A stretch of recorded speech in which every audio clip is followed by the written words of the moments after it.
అండి. మేము నెల్లూరు అర్బన్ నుంచి మాట్లాడుతున్నాం. నా పేరు కామాక్షి. మాది సమ్మె ఈరోజు 19వ రోజు చేరుకుంది.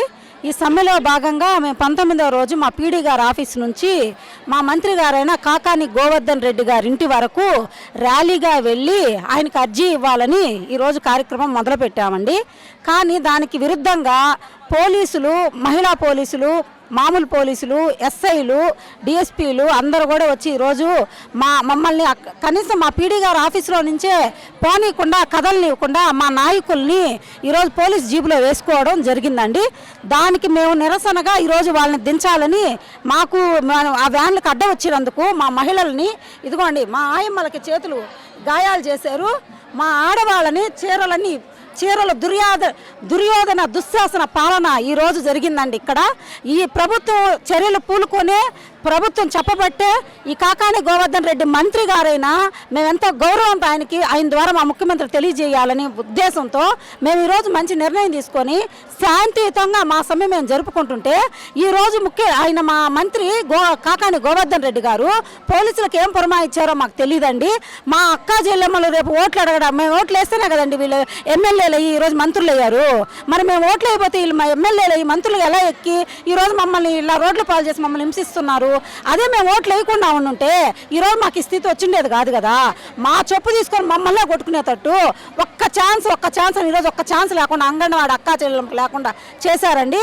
ఈరోజు దుర్యోధన దుశ్శాసన పాలన ఇక్కడ అంగన్వాడీలకి జరిగిందండి.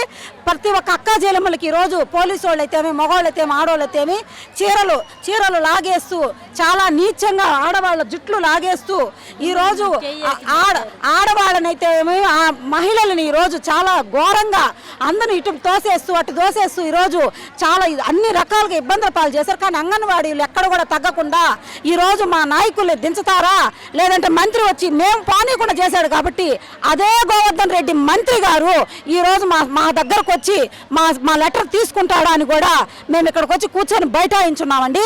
మా నాయకుల్ని ఎక్కడ కూడా పానీయకుండా వాళ్ళని పోలీస్ స్టేషన్లకు వెళ్లకుండా ఆ జీబును అడ్డుకొని దానికి గాలి కూడా తీసేయడం జరిగిందండి. ఈరోజు ముందైతే వెనకైతే పెద్ద ఎత్తున సమూహంగా ఈరోజు మా ఓళ్ళు మొత్తం కూడా బీభత్సంగా ఉన్నామండి. ఈ సమ్మెని ఇంతటితో ఆపేయడం అనేది జరగదు. మా నాయకులను అరెస్ట్ చేస్తే ఏమైనా భయపడిపోతాం అనుకుంటున్నారేమో. నెల్లూరు ఆడవాళ్ళు అంటే ఏమనుకుంటున్నారు ఈ జనాలకు అర్థం కావట్లేదు. ఎలాంటి ఏ రోజైనా ఎప్పటికైనా మా సమ్మెని వాళ్ళు ఏం చేసినా సరే, ఆయన జైల్లో పెట్టించినా, మా తలకాయలు బగల కొట్టించినా, మా తలుపులు బ్రేకులు చేయించినా, ఎన్ని రకాలుగా మమ్మల్ని హింసించినా మేమైతే తగ్గేదే లేదు. మేమైతే కొనసాగించేదే. ఇంకొక నెల రోజులు ఇంకొక నెల 2 నెలలు ఇంకొక నెల పాలన సాగిస్తాడు. 2వ నెల నుంచి మొదలు పెడతారు. ఆ నాయకులు ఇప్పుడు ఎవరైతే మమ్మల్ని పోలీసుల చేత ఇబ్బందులు పెట్టిస్తున్నారో, ఎవరైతే ఏ వ్యవస్థ అయితే వచ్చి ఈరోజు మా తాళాలు బగల కొడుతుందో ఆ వ్యవస్థలన్నీ కూడా రేపు వీళ్ళు ఓట్లకు వచ్చిన రోజు ఏ మొహం పెట్టుకొని మా ఇళ్ళకి వస్తారు, మా అంగన్వాడి కేంద్రాలకు వస్తారు, మా లబ్ధిదారుల కాడికి వస్తారు, మీరు ఏ రకంగా ఓట్లు అడుక్కుంటా వస్తారు, మీరు ఏ రకంగా మా ద్వారా ఏపించుకుంటారు. మీరు ఈ రోజు మీ చేత అధికారం ఉందని నీ అంగన్వాడి అక్కా చెల్లెల్ని ఎదురుపాలు చేసి 19 రోజుల నుంచి మేము ఎంతో శాంతియుతంగా ఇక్కడ ధర్నా సమ్మె చేసుకుంటుంటే మా పాటికి మేము ఉంటే ఈ అరెస్టులు చేపించడం, ఈ ఘోరమైన పాలన మేము ఎక్కడా చూడలేదు. ఇప్పుడు ఇంత ఘోరమైన పాలన ఇక్కడ చూస్తున్నాము. ఈ నాయకులు రేపు ఏ విధంగా వచ్చి మమ్మల్ని ఓట్లు అడుగుతారు, మేము ఏ విధంగా వచ్చి ఇప్పుడు ఈ జగన్మోహన్ రెడ్డి కానీ మాకు ఇప్పుడు కానీ బటన్ నొక్కి మా జీతాలు పెంచామని శుభవార్త చెప్పకపోతే రేపు ఎలక్షన్స్లో మా బటన్లు నొక్కి ఆయన ఇంటికి పంపించే కార్యక్రమం మేము మొదలు పెట్టుకుంటామని ఈ సమయంలో మేము అందరి తరఫున చెప్పుకుంటూ తెలియజేస్తున్నాం. గోవర్ధన్ రెడ్డి సార్, మీరేమో ఏసీలో కూర్చొని ఇది ఆడవాళ్ళని రోడ్ల మీద పొద్దుపోయి ఇంతవరకు పెట్టారు. మీరు వచ్చేదాకా మేము ఈ సమ్మె అనేది కొనసాగిస్తాము. మమ్మల్ని మా అంగన్వాడీ ఆయమ్మలు కానీ టీచర్లు కానీ ఈరోజు చేసినంత ఇది చేశారు కాబట్టి మా ప్రాణాలు పోయినా కానీ మేము ఈ సమ్మెని కొనసాగిస్తామని తెలియజేస్తున్నాం.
ఈరోజు అంగన్వాడీలు శాంతియుతంగా ధర్నా చేస్తూ ఉంటే అన్యాయంగా గోవర్ధన్ రెడ్డి కలిసి అర్జీ ఇస్తా ఉన్నాం. కానీ ఈరోజు అన్యాయంగా పోలీసులు ప్రయోగించి మగ పోలీసులు మహిళా పోలీసులు వాళ్ళు లేకుండా మహిళల మీద జరుగుతున్నటువంటి దుశ్శాసనకాండ కీచక పర్వాన్ని సృష్టించారు. దీనికి నిరసనగా ఈరోజు కార్మిక వర్గం మా యొక్క గొంతులు నొక్కద్దు, ఉద్యమాన్ని అణిచివేయొద్దని కోరుతుంటే జగన్ ప్రభుత్వం దుర్మార్గంగా ఈ విధంగా వ్యవహరిస్తూ ఉంది. దీన్ని సిఐటిగా మేము తీవ్రంగా ఖండిస్తూ, గతంలో ఏ ప్రభుత్వాలకు కూడా ఇలా ప్రవర్తించిన వాళ్ళకి పుట్టగతులు లేవు, జగన్కి కూడా అది తప్పదు.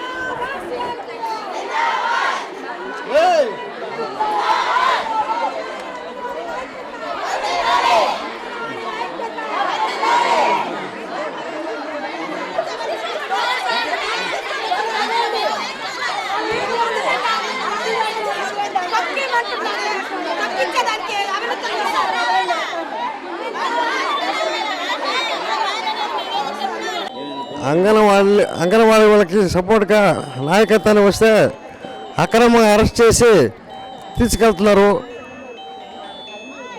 సిఐటి నాయకులను వదిలిపెట్టే వరకు ఇక్కడి నుంచి కదలమని చెప్పి మేము న్యాయమైన డిమాండ్ వదులుతున్నాం. కొంతమ్మ కోరికలు అడగట్లా. జగన్మోహన్ రెడ్డి ఏదైతే చెప్పారో ఆ హామీ నెరవేర్చమని అడుగుతున్నాం. ఆ హామీ నెరవేర్చుకోగా అక్రమ అరెస్టులు చేసి బలవంతంగా తీసుకోబోతున్నారు. ఇలాంటి అరెస్టులు ఎన్ని చేసినా వంద చేసినా పోరాటం మాత్రం ఆగలేదని చెప్పి ఈ విధంగా తెలియజేసుకుంటున్నాను. మా మున్సిపల్ కార్మికులు కదా అంగన్వాడీలకి మద్దతు ఇచ్చేదానికి మొత్తం మంది ఇక్కడికి ఏకంగా వచ్చేసినాం. 18 రోజుల నుంచి అంగన్వాడీలు చేస్తున్నారు. మున్సిపల్ కార్మికులు 5 రోజులు స్ట్రైక్ చేస్తున్నారు. ఇంతవరకు చర్చలకు పిలిచి ఏమాత్రం చేయాల. ప్రభుత్వం మాత్రం అక్రమ అరెస్టులు చేసేదానికి మాత్రం ముందు వస్తుందా కానీ వాళ్ళకి ఎంతో ఇస్తాము. ఇచ్చిన మాటలు నిలబెట్టుకోలేకపోతున్న ప్రభుత్వం దేనిక సమాన పనికి సమాన వేతనం అన్నది కదా పనిమెంట్ చేసే లోపల ఒక్కటన్నా డిమాండ్ చేయమంటున్నాం. అధికారులు కూడా అక్రమంగా అరెస్టులు చేసి తీసుకోబోతుంటే పోరాటం అణిచి తొక్కాలనుకుంటున్నారు. ఆగదు పోరాటం ఇంకా ఉత్తంత ఎక్కువ అవుతుంది. నలుగురు నాయకులు అరెస్ట్ చేసేది మాత్రం వందలాది మంది పుట్టుకొని వస్తారు. అన్ని మద్దతు యూనియన్లు అందరూ కలిపి ఏకదాటిపైన వచ్చి ఈ జగన్మోహన్ రెడ్డి ప్రభుత్వాన్ని పాతాళాగం తొక్కే రోజులు దగ్గరకు వచ్చేసినాయి. ఇచ్చిన మాట నిలబెట్టుకోలేదు. ఈ జగన్మోహన్ రెడ్డికి దగ్గర పడిపోయే రోజులు. సిఐటి రూరల్ కార్యదర్శి, మున్సిపల్ వర్కర్స్ యూనియన్.